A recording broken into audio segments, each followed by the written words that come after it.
Army maintains control on Ras al-Faras in Sweida, northeastern countryside, and continues to chase terrorists towards al-Assad. Russia underlines the need for international law and people's right to self-determination to be respected, affirming that coordination must be present among states in combating terrorism.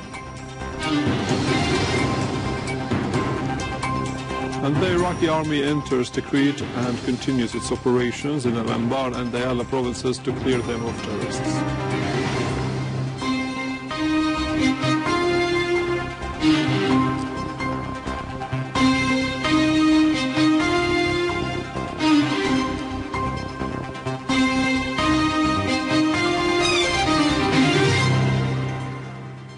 Good afternoon, this is News in English from the Syrian Arab Television in Damascus. We start off with our local news as the Syrian Arab Army and a unit from it has taken control of Ras al-Faras in Sweida northeastern suburbs after eliminating a number of terrorists, destroying their equipment and defusing several explosive devices the terrorists had planted there. The Syrian Army has meanwhile continued to pursue terrorists into al-Asfar, killing and wounding many of them. A number of armed men have also been eliminated in the surroundings of Bir al-Daraj, downtown Daraa, and the areas around Busra al-Sham and Jassim in Daraa countryside. While in DeirEzzour to the east of Syria, the Syrian Arab Army has also destroyed a tunnel belonging to Takfiri terrorist gangs in Al-Sinaa and killed a number of gunmen in Sheikh Yassin. The Syrian Arab Army has targeted terrorist gatherings in Al-Duwaybe, al-Arish, Rajm al-Qasr, Talbise, and Sharshuh in Homs countryside, eliminating a number of terrorists. Also in Homs countryside, the Syrian Arab Army has tightened control over vast areas of the governorate's eastern countryside and Hakema Hills, as well as over a number of villages, including Jahhar and Jazal, eliminating ISIL terrorists, including Moroccan snipers.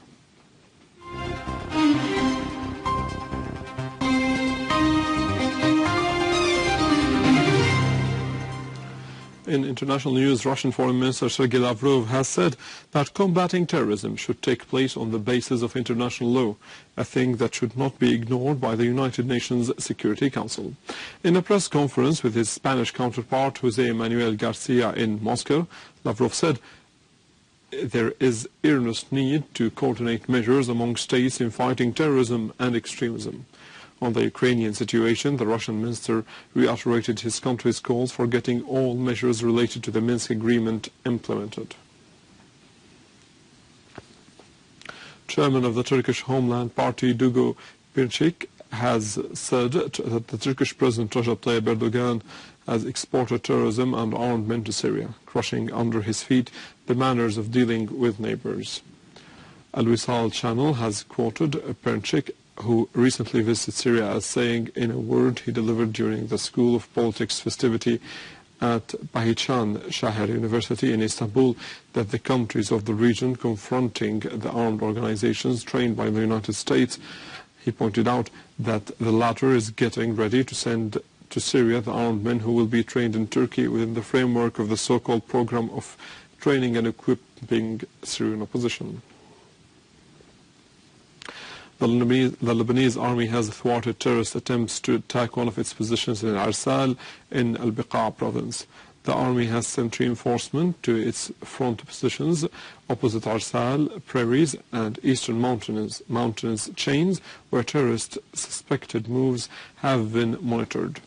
The Lebanese army has meanwhile arrested terrorist Mohammed Hashim Awad in Ma'laboun prairies in Al-Biqa on the charges of belonging to terrorist organizations and taking part in attacks against the Lebanese army, as well as his support for the terrorist groups in Al-Qalamun.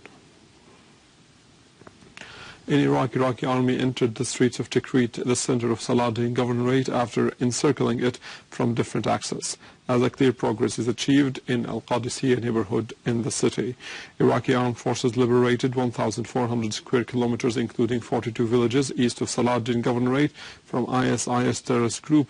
Meanwhile, Iraqi army started to attack the positions of the terrorist groups in Al-Riyadh district southwest of Kirkuk in Salah Eddin in order to clear the road of PG Kirkuk passing across Al-Hawija district. in Al-Anbar, the Iraqi army inflicted heavy casualties among ISIS terrorists as part of continuing operations to liberate Al-Karma district.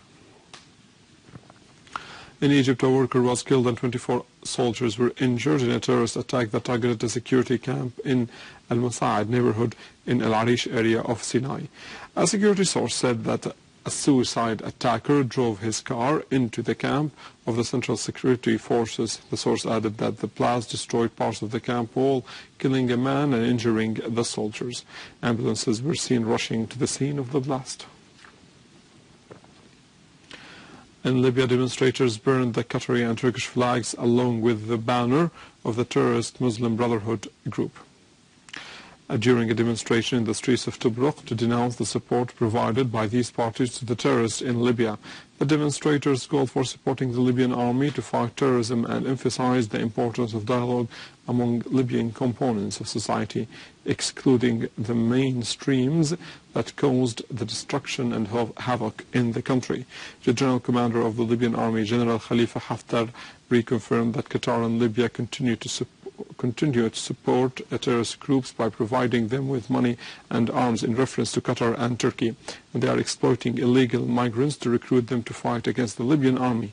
Haftar said that the ban on arming the Libyan army is a miscalculation committed by the countries that have interest in selling the arms to illegal parties so that they act against the interests of Libya and against the international peace. In occupied Palestinian territories, the Israeli occupation troops arrested 21 Palestinians, including children, during a storming-in operation in several areas of the West Bank and in the villages of Tako, east of Bethlehem.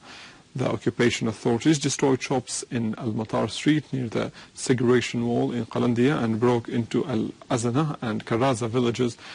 The occupation soldiers has also underwent training in Bab al-Zawiya and Ashala Street, confiscating shops in that area.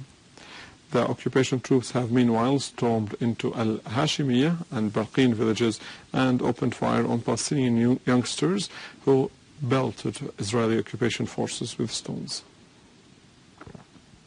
With this, we come to the end of our news for today. Thank you for watching. For more details about Syria and the region and to view this bulletin again, you can always visit our website in English, www.syriaonline.sy.